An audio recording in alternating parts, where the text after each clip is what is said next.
Hello guys, and welcome back to How to Fight on Toribash. Today we're going to be talking about kicking. So let's talk about the fundamental mechanics when it comes to kicking on Toribash. This shouldn't take long at all. So first, get into a nice balanced stance.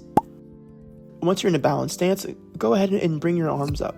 This is optional, but I'm doing it in this tutorial. Just like punching, you're going to use your hip to initiate the kick. But what's very important about most kinds of kicks on this game is that you create some spin. Just using your hips alone won't really give you a lot of spin, but when you pair your hips with contracting your glutes, suddenly it all makes sense. When you extend one of your hips and contract both glutes, you will create a twisting motion with your body. Which direction the twist goes?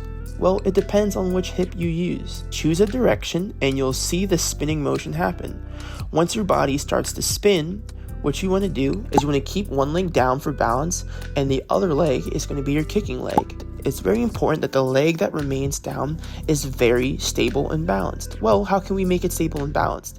Just like in my punching tutorial, I explained that having a slightly bent knee and keeping your foot flat on the ground will help you from spinning, falling, pivoting, and having weak stability when it comes to your kick. If your kicks are not stable and after you kick, you're going to find it very difficult to return to a state of balance or return to a stance.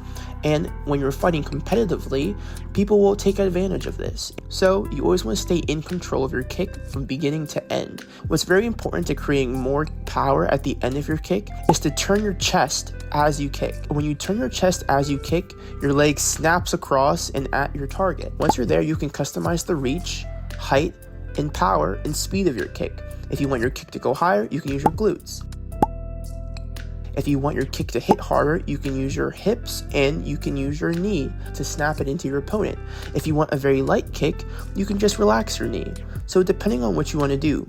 But remember, the more you move using contract and extend, the more movement will happen across your body. This can lead to you losing balance much easier. So remember to stay in control as often as possible. Check your balance and check your knees and check your ankles as often as possible.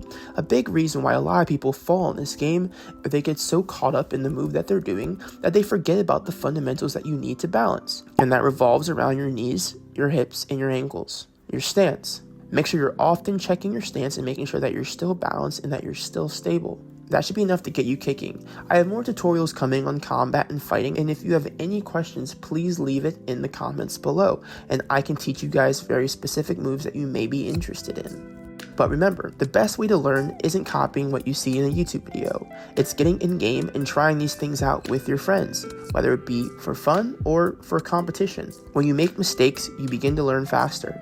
So it's important that you try to put these things into practice. I hope this video was helpful for you guys.